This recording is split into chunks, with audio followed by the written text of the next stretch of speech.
और यही राम राज्य की अवधारणा है। भगवान राम भरत जी से इसी बात का उल्लेख करते हैं, बरसत हर्षत सब लखे, करसत लखे न कोय, तुलसी प्रजा सुभाए से, भूप भानु सो होय। देश की के ग्रोथ इंजन के रूप में यूपी की क्या भूमिका है? देश की आबादी का सबसे बड़ा राज्य है और सबसे अधिक संसाधन के बावजूद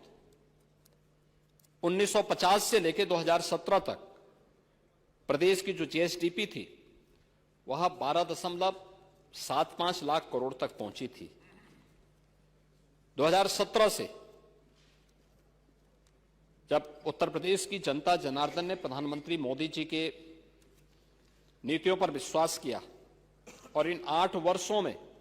हम लोग प्रदेश की जीएसडीपी को इस 24-25 का जो वित्तीय वर्ष चल रहा है, मार्च 2025 तक 12.75 करोड़ रुपए से बढ़ाकर के 27.71 लाख करोड़ यानी दोगुने से ज्यादा पहुंचाने में हम लोग इसको सफल हो रहे हैं। देश की जीडीपी में आज के दिन पर उत्तर प्रदेश का जो हिस्सेदारी पहले 7वें स्थान पर थी, आज वह नंबर 2 पर आ गई है। हम अब देश की नंबर 2 की अर्थव्यवस्था बन चुके हैं। देश के अंदर जीडीपी की जो वृद्धि दर है वह 9.6% है, जबकि उत्तर प्रदेश की वृद्धि दर 23-24 में अगर देखें तो 11.6% है। एक सरप्लस स्टेट के रूप में उत्तर प्रदेश आगे बढ़ा है। हमने कर चोरी को रोका है, रेवेन्यू के लीकेजेज को हमने समाप्त किया है, डिजिटल मैकेनिज्म को अपनाया है और उसका परिणाम शासन की कार्य पद्धति में एक ट्रांसपेरेंसी के रूप में सबके सामने आया है।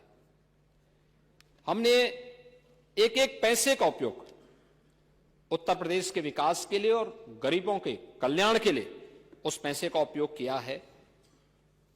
प्रदेश में 8 वर्ष में हमने एक भी टैक्स नहीं लगाया है। आपने इस बात को देखा होगा, जब हम टैक्स की बात कर रहे थे तो मुझे बताते हुए प्रसन्नता है कि पिछले 8 वर्ष में हमने पर कैपिटा इनकम को बढ़ाया है, प्रदेश की जीएसडीपी को बढ़ाने, दोगुना से अधिक करने में सफलता प्राप्त की है और यह पिछले 8 वर्ष में विकास के पायदान पर या हर एक सेक्टर में उत्तर प्रदेश को एक नई ऊंचाई तक पहुंचाने के साथ हम लोगों ने प्रदेश के अंदर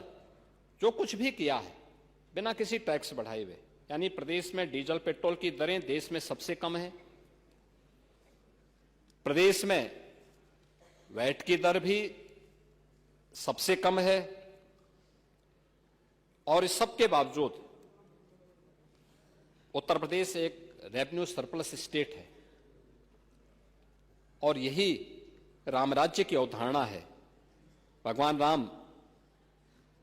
भरत जी से इसी बात का उल्लेख करते हैं जब उन्होंने इस बारे में चर्चा की, उनसे कहा कि वे बरसत हर्षत सब लखे, करसत लखे न कोय, तुलसी प्रजा सुभाए से, भूप भानु सो होय। यानी श्री राम जी भरत जी से कहते हैं कि हमें प्रजा से कर ऐसा लेना चाहिए जैसे सूर्य लेता है, जैसे सूर्य समुद्र,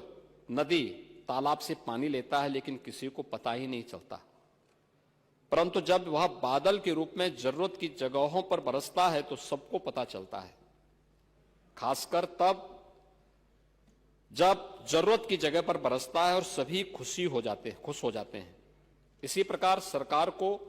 कर इस तरह से लेना चाहिए कि किसी को पता न चले, पीड़ा न हो,